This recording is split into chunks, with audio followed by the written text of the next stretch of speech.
Morning, morning, Tim. It's lovely to catch up with you. The dust is settling now after our conference. What, it's 5 days ago. How are you feeling about it? Yeah, well, again, there's always that kind of bit of a slump, isn't it, after the event? There's lots kind of work out. My kids are doing exams at the moment. I'm very feeling like I'm very aligned with them. There's a lot of build up, and then you do this kind of exam, and then there's the bit of a slump after. But I'm now getting a chance to look at the feedback, and it's all yeah. And there's a real buzz about the day, wasn't there? It was amazing. Yeah, it would be lovely to hear a bit about the feedback. But yeah, I know exactly what you mean. It's it is a lot of effort, isn't it? And you have the real anticipation, and there's a bit of post-conference blues, isn't there? But I must admit, I'm still buzzing because it was a really lovely event, getting people together. There's something about being face to face, isn't there? When we're so often on screens, actually just seeing people, being able to hug people, being able to sort of like see the whites of their eyes really helps, doesn't it? Yeah, I think that's what other people definitely have appreciated as well. Because lots of people have not even met in person sometimes before. They've just seen this much of someone's kind of face, and that's it. So it's always good. And I know we'd love to do lots of kind of in-person training, wouldn't we?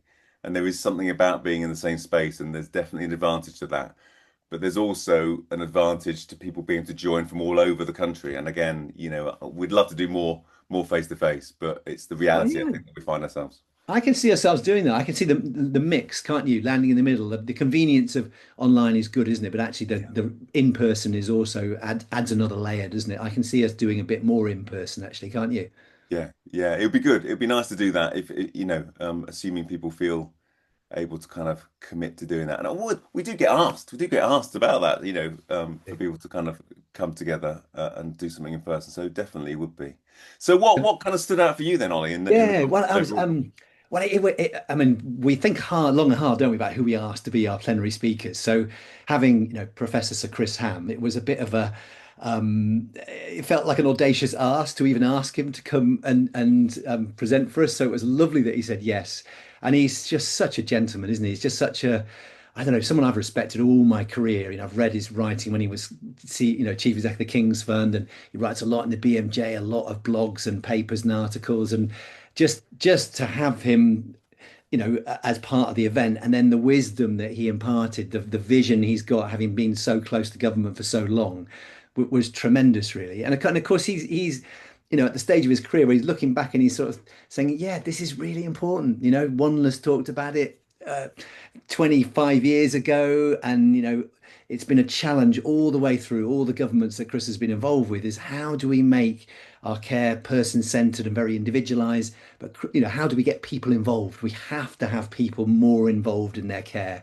And so it was just great to have that, sort of seal, still that seal of approval. That yeah, we're on the right lines. It's difficult to do, but this is still what we've got to do. But then he was followed by Jag again, Jag Mundra, brilliant. He's so authentic, isn't he, Jag? He's sort of, he's really trying hard to capture measurement, because we know measurement's so important, but in a way that's doable and meaningful, and then you can then use for quality improvement. And he's so imaginative and so energetic about that. And then Hannah Fredericks afterwards, you think who can follow those two? And then Hannah was brilliant, wasn't she? She was so fresh and energetic. Just epitomizes what health coaching's about, isn't it? Sort of he loves her job, enthusiastic about getting people going, and showing some videos of sort of older folk who were really funny, weren't they? Sort of like showing the enjoyment of just getting out of the house, getting together, doing some physical activity together. It just came across well, didn't it? Yeah, it's a great combination. And people want to hear from health coaches. That's a lot of people in the audience are health coaches and they want to hear from health coaches. But also they want to hear from people who they kind of got a sense of got their back. So there are those people who are kind of moving in those kind of higher echelons of government and policy, and to know that what they're doing is absolutely the right thing. Because I think as a coach, you can, I think, feel quite isolated sometimes. It's just you kind of banging this drum, trying to tell everyone or trying to convince everyone that what you're doing is valuable. And then you got someone saying, yes, this is absolutely the right thing. It's always been the right thing, and you are now kind of pushing this forward. And then there's Jag, encouraging us to demonstrate the value of what we're doing, and what the Absolutely. coaches are Yeah. doing, and to keep it really simple. To keep it really Yeah. simple. Absolutely. I mean, it's definitely. there's definitely a sense at the moment, isn't it? It's quite a hard time for personalised and person-centred care. The government's reorganising. We're not sure what the 10-year plan is going to show. That last 10-year plan that only ever gets 5 years, doesn't it? Had a real drive for person-centred care and all these additional roles. And of course, now PCNs are allowed to spend additional roles money on GPs and nurses, and we're seeing them starting to move away, perhaps not surprisingly, from some of the other roles because they just want to put money into GPs and practice nurses. They feel like they've been underfunded for a long time, which there's probably a lot of truth in that.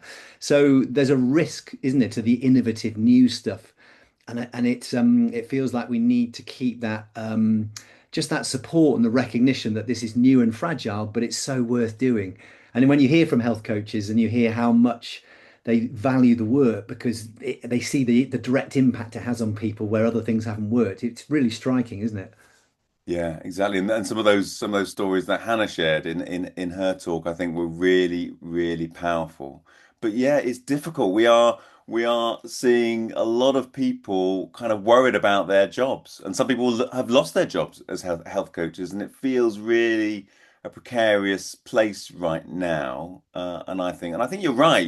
There are really good reasons why people would put money into to more GPs. That feels like that would take the pressure off. Um, but my sense is it might do for a short period of time. Yeah, And it is difficult because these were meant to be additional roles, not instead of roles.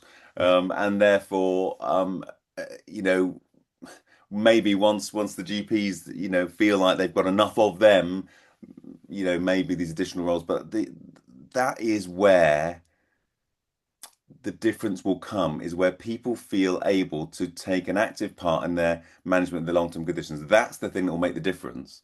yeah. Not more people seeing people who are not confident, not knowledgeable, and not skillful enough to look after themselves. That's the thing. We can do more of that, but I don't think it won't take the pressure off for too long. That's my sense. I don't know. What do you think? Yeah, no, you're right. And I think that was the thing I really felt proud of the conference was that we're recognizing that, aren't we? And that those people that are sticking in there have been quite brave, actually, aren't they? Often they're having to really battle hard to show their value, and to keep their jobs, like you say. So there was a real sense of bravery and sort of pioneer spirit, wasn't there, in people at the conference? Mm. So yeah, that comes through. But how about you? What other things for you really are memorable from the day? Oh, well, so much memorable from the day. But I do want to kind of touch on the feedback that I can't be Oh looking yeah, at some yeah, yeah. feedback, Go and on, there's bring a, it in. there's a Yeah. great phrase here from someone, and they said, in terms of what they most value from the conference was time to marinate in the experience and enthusiasm of others committed to personalized care. And I just thought, what a lovely phrase, to marinate and to kind of and it made me think, well, what does that actually mean? It means that for me, it's kind of about kind of taking on kind of maybe other flavors, letting it kind of sink in and just, again, change something about you, I suppose, that you become, I don't know, more flavorsome, or you become, I don't know, something different than you were before. And that's an amazing kind of thing. So I love that. I don't know. What do you think? Yeah, no, it's a great phrase that actually. You hadn't heard that comment, but I suppose the thing about marinating is it takes a bit of time, doesn't it? Mm. The longer you allow it to infuse, the more the flavor deepens, doesn't it? And there's something really sort of like compelling about that metaphor. And you obviously in healthcare, you don't want to just push something that's not working or, that's like been sort of, you don't want to be back in the emperor's new clothes, do you? But I found from the conference hearing from people who have spent a long time now, many years working as health coaches or link workers or care coordinators or even GPs. There's quite a lot of GPs there actually, weren't there, who use health coaching skills, and their clear impression was that this has a sustainable, long-lasting effect for people. It doesn't work for everybody, but for those that it does, and it's a significant amount, it really has a deep, lasting effect, and they change the course of their lives.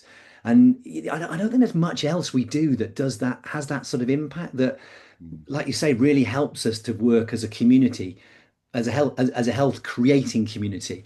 So it reinforced to me that despite it being tricky, this is absolutely worth pursuing. Yeah, yeah. And I think when you kind of hear from folks in terms of the way it's transformed their practice and the way that they work with people, especially maybe when people have been used to working with people in a different way, say, GPs, that actually that transforming their practice has allowed them to kind of find a new enthusiasm and a new level of kind of energy for the job, which I think is just great to see that as well. Yeah, and we know that, don't we, from the mid-staff's report, from the writings of Michael West, that actually, if you find your work meaningful, that's actually a really good predictor of quality of care.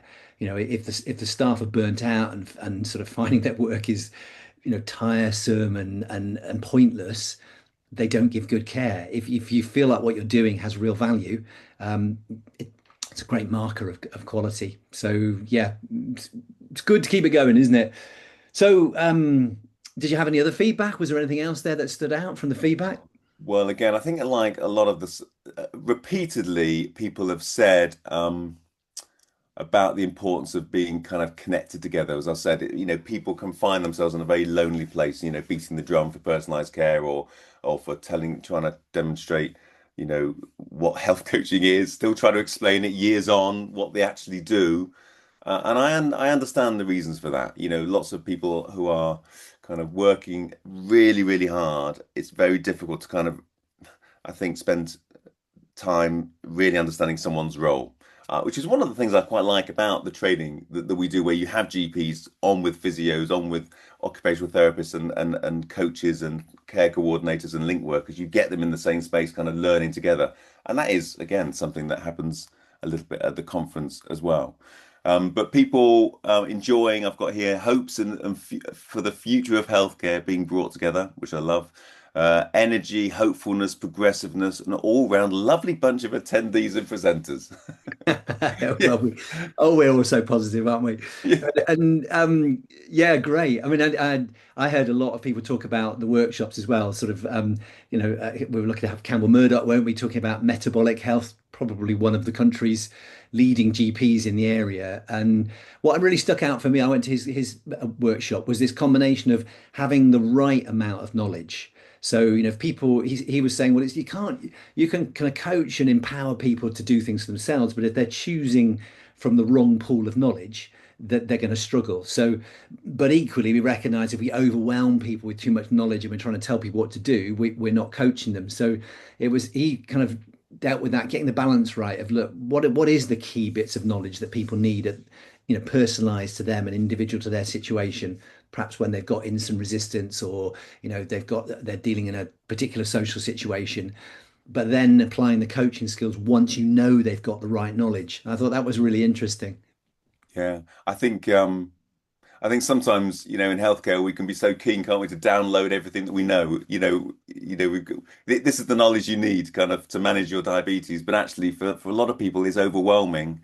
If we just download everything, was actually what we need, or what people need in order to kind of look after themselves better, is the right amount of information from the right pool, but probably so they can absorb it, so they can understand it for themselves and make use of it. What we don't want to do is overwhelm people with too much information. Yeah. Um, yeah, Yeah, I think that's really it was lovely. Campbell sort of talked about the value of a high quality medical profession that can assess people and take the right measures, and then they can provide the right feedback, but also tuning into what it is that matters most to the patient, so that they've got a direction of where they want to go, and then you can coach around those things. I know where you want to get to. I know where you're starting from and what your current health physiology is. This is the latest understanding we have about, the biology and physiology and pharmacology that we've got to offer you. How are we going to put this into action for you?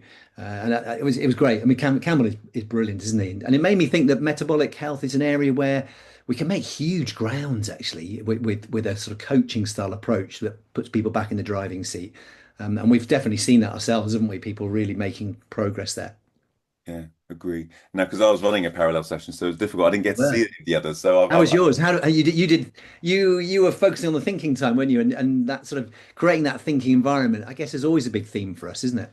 yeah. Well, again, it's about keeping it really simple. I mean, there was the theme of the conference was about agency, and I know we're talking about kind of the agency for the patients and the clients and the people that we work with, but also agency for us as practitioners.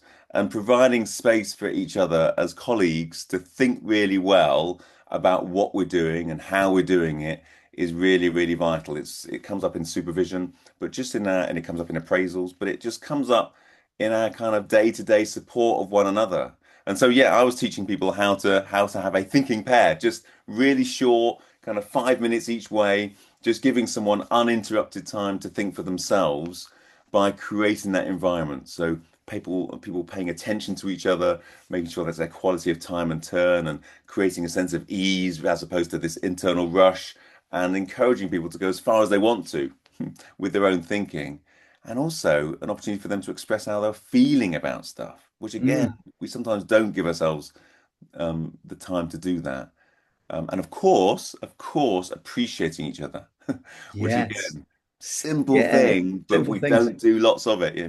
Yeah, no, absolutely. And I know we're at peak, and certainly you've been a student of Nancy Klein's, haven't you? A real strong advocate of the th creating that thinking environment. Do you think our conference helped to create that sort of thinking environment? Yeah, well, of course, everything that we do, we're always thinking like, how do we get people to think? How do we, we run our courses, when we have our meetings as directors, it's how do we create an environment where each other can think? And the same thing for conference. We want people to go away from the conference, not just enthused and energized, but also thinking a little bit further about stuff. All right. It's not about kind of wrapping it all up and getting some nice, neat conclusions. In fact, that's one of the things that we do at the end of the conference, isn't it? We give people a kind of something to write to themselves, a kind of a little reminder about something they're going to think about over the coming weeks, and then they get sent it, and it'll arrive on their mat, and they'll have a little reminder of something that they said they were going to be thinking about, which I think is really Yeah. good. We mustn't forget to post those, right? We Yeah, give in exactly. a couple of weeks later and it Someone's on that, I'm arrives. sure. It Someone's arrives on on that. your doorstep. Yeah, yeah, yeah. Brilliant. Well, so the other, well, you had your workshop. The other workshop I went to was the one that Hussein Al-Zabadi and Chrissy Wellington did, which was great. I mean, what a couple of people to have. It was amazing. So, Chrissy's obviously a four times world champion triathlete, and it was brilliant. She actually told her sort of personal story, but in a style that really revealed the vulnerability that she had as a professional athlete and coming out of being a professional triathlon, and even sort of her journey into it, where she wasn't sort of born as a sort of like from at school as a sort of like a high performing athlete. It was almost just that the sort of mindset that she had to have, and the kind of sense of purpose and drive, but that she felt very vulnerable along the way, and it was tough, and it was really interesting. You might think, what's the parallels between an elite athlete and somebody who might be struggling with their weight, or struggling to sort of, to find room with their mental headspace, or, sort of emotional well-being to get more physically active. There were a lot of really interesting parallels in there. And then, of course, Hussein, he's just a natural, isn't he? The Redwell education he delivers is incredible, isn't it? And he's just a natural in front of the camera or behind the camera, isn't he? And he brought in he got Angela Rippon, a little Angela Rippon sort of video they use at Red Whale, getting people salsa dancing. And he was brilliant as getting people engaged and involved. Just a real masterclass to me about how you run a workshop that involves people and gets people thinking, like you say, as well as helping them to connect with some new information. So it was great. Yeah, I was talking to one of the delegates at lunchtime. I said, look, they hadn't quite decided what they were going to do in the afternoon. So, well, you could come, to my thinking time session, or you could go and see, a well-known TV doctor and a triathlete. It's up to you. It's up to you, in terms of what you decide to do. Yeah. Yeah, Well, it was it difficult was to compete, funny. isn't it? I had, I don't know about you, we had lots of friends, isn't it? People wanted to take selfies, and I went into that workshop, and I was talking to Chrissy, and people come, oh, can I get a selfie? And I'm thinking, oh yeah, no worries. Where do you want me? She, no, no, no, not you, Ollie. It's Chrissy. Yeah, we're after Chrissy. Yeah, my husband will be amazed that I've met Chrissy Wellington. So it was quite, yeah. There we go. Oh, never mind, never mind. I'm sure that will happen sometime, Ollie. Oh yeah, well, probably not. My triathlon days might be behind me, but and then we had the pain one, didn't we? And again, for me, that was lovely. I had a lovely story about that. So Narinda, who's one of our associates, has lived experience of having had life-changing chronic pain, really a couple of awful years, and she made contact with Georgie Oldfield from Serpa, who's a international champion of how the sort of mind body interacts in chronic pain, and how sort of sort of stress and emotions can have a big part. And she guided Narinder through her recovery. And it was wonderful. There's Narinder now talking and presenting the workshop alongside pure physiotherapy, and Georgie was in the audience. She said, what a moment for her, from having, sort of, if you like, been a student of Georgie's to now the other way around. And it was lovely. And I heard from Georgie as well. She said, isn't that fantastic when you see people go from being in the pits of despair with chronic pain to actually finding themselves again, finding their own agency. And then, there she was, leading off the session. It was brilliant.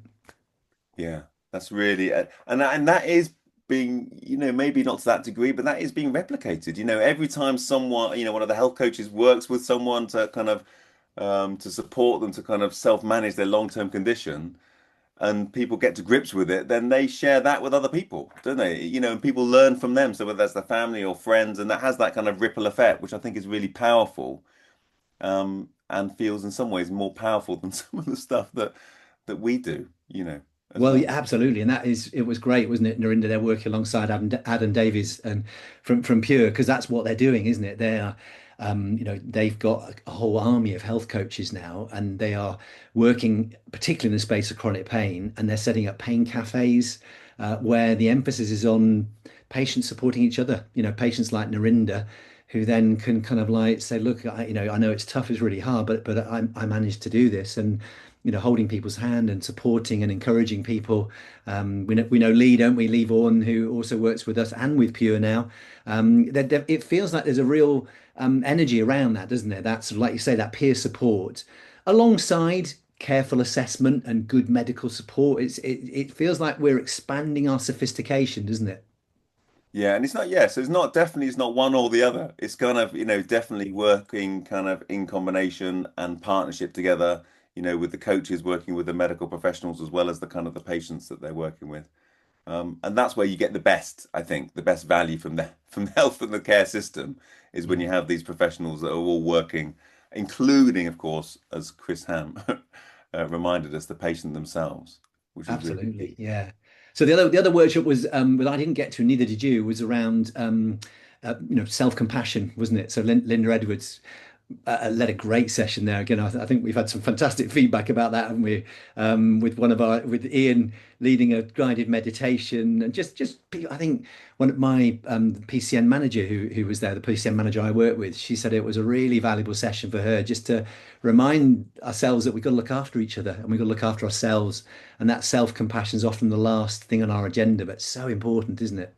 Yeah, yeah, and it comes up, in supervision, the importance of making sure that we're looking after ourselves. Otherwise, we're not going to be in a position to kind of give that out, or provide that space for our patients and our clients, to think if we're not able to bring ease, if we're not able to kind of bring that kind of environment, then guess what? Our patients are not going to do their very best thinking. So Yeah. really important that we look after ourselves. So, and again, part of good supervision is making sure that we pay attention to that, I think. Absolutely. Yeah, it was so important, isn't it? I mean, there was a lot of talk about that, wasn't there? There was a great poster from Caroline Gibson and Paul Rudd, wasn't there, around supervision and the enabling, sort of, it's a feature that's often missed, isn't it? And I know, we could say that we provide supervision training, but we really feel it's important, don't we? It's why we got into doing that, because we want the whole system to work well. That when it's really clear from Caroline and Paul's work and from what we hear, that when you provide just a little bit of supervision, maybe just once a month for health coaches or people providing coaching approaches, it helps to offload some of those stresses. It builds their confidence and it builds their quality of delivery. Such an important factor, isn't it? Yeah, yeah, and we do need that. I think otherwise, if we don't have that, I think people will leave because it's a tough job. They've Yeah. got to health coaches have got to convince people, or I've got to explain what they do to people when they get sent, because often the people aren't really clear. They've also got to then bring people along on that journey to realize that they've got a contribution to make to their own health and well-being, and then support them to do that and encourage them to do that. Um, and people are often starting from a place where, yeah, they don't feel like they've got a contribution to make. No one's asked them what they think. And Mm, so it's quite a journey people are going to take them on. And so, yes, they're going to need some support and some encouragement to do that. And I think supervision provides that as well. absolutely. Yeah. And I'm just trying to think. Then, so the other session we had, wasn't it? Was the one the after lunch session where we had a sort of discussion around agency and well-being in the workplace. And it was lovely. We had Anthony talking about using what matters to you appraisals at Sheffield teaching hospitals, real novel sort of thing. We had Kavita Gower talking, who's the personalised care lead GP in Northeast London. She had a lovely sort of phrase, didn't she, about soul wounds and the way we can mitigate that with sort of building sort of techniques. And we'll release that recording of that a bit later because that was so good. And then John Williams, health coach team lead from Mersey, one of the PCNs there, again just sort of talking about how looks after his team, ensures that their well-being is central. And it was definitely one of the themes of the day, wasn't it, around how we can bring that into the workplace. I know we had Amy Hallam from one of the local law firms there, and talking a bit with people, and just I think there's a sense, isn't it, that we can build this into workplaces, whether they're NHS or beyond, isn't it? Well-being in the workplace is a key part of health creating society, isn't it? Yeah. Wouldn't it be great, if people could find really good health and well-being at their places of work, and it felt okay to be able to talk about it as well, rather than thinking, well, this is my health, this is kind of a private thing. And I understand why people want to kind of keep kind of health stuff private. But I think if organizations and people within organizations want to support people, they want to support the whole person. And so I don't know, creating an environment where it feels okay to kind of talk about health stuff, whether that's mental health or physical health, I think that'd be really good. And carving out some time in the day for people to either have conversations, some health coaching conversations with people, but also have maybe some information sessions, just bite-sized things, especially like metabolic health and mental health. Really, really useful. And it would, Yeah, and I think that's one of the things we think about, isn't it? Is health coaching sort of trying to set up a positive environment where the culture is positive and supportive. It's that coaching style, but also that you're rather than waiting for people to get ill, whether it's with back pain or stress or burnout or whatever, actually you create the conditions where people are preventative, they're looking after themselves, they're able to talk about it, like you say, within the realms of not, stepping on people's privacy. But the whole culture in the workplace is that we want you to feel good, feel well, to be able to thrive. And that stops you getting unwell, stops you needing to take time off. And just makes everyone feel better. So there's a bit of that, isn't it? We're having a go at that, aren't we? I don't like you say. I don't know how well it will really. Do people want to talk to colleagues at work, or do they want to keep it very private? I think it'll be mixed, won't it? But I think having a culture at work where we are recognizing work has a role to play in keeping people well is really important. yeah, yeah. And I know lots of places, they do kind of mental health first aid. It's often a kind of a thing, isn't it, that's kind of bandied about, and they will have kind of employment kind of assistant programs and employee Yeah. assistant programs. So they'll have that type of stuff.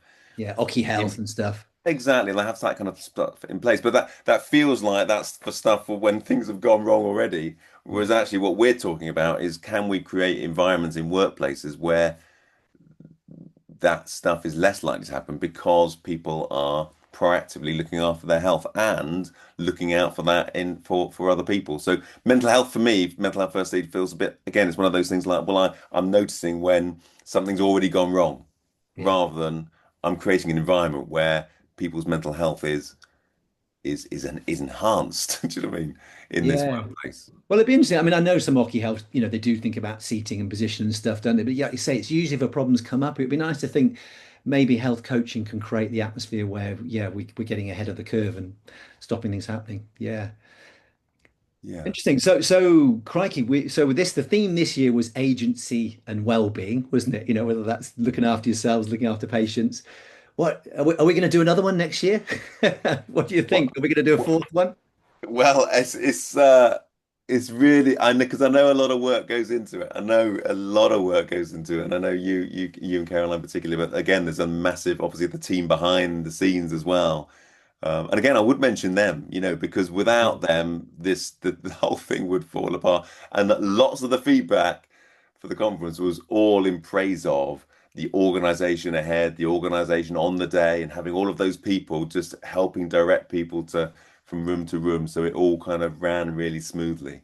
So there's a lot of work. Yeah, it does pretty much take up sort of 3 months of Lauren's time, doesn't it, in the back office and Jennifer there, they're just, and on the day we have all of our team, don't we? Like you say, Caroline, one of our directors, put a lot into it. So it's a lot to think about, isn't it? But what do you reckon? Is it worth it? Do you think we're going to go for it again next year? I think it's so worth it. I think it's so worth it because, well, again, from the feedback, people really value getting together.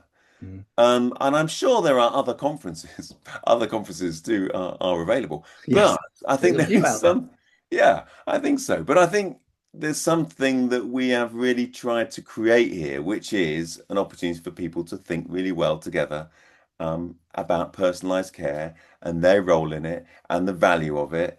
And I, yeah, and again, people have been saying, I'm coming back next year. I think it's an assumption that we are going to put something on, Ollie. So No, I think it's it'll no be a bit pressure. disappointing. I don't know. What do you Yeah. think?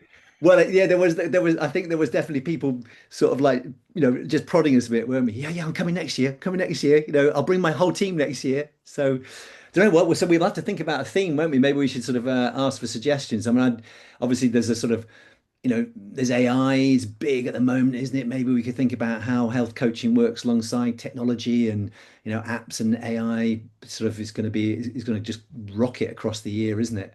There was a big thing around measurement, wasn't it? Jag's session was great. We had Mary Polly with the MyClaw from her Meaningful Measures group there, and maybe we could do something more around that. Yeah, I don't know. Have you got any other thoughts? Any things bubbling in the back of your head?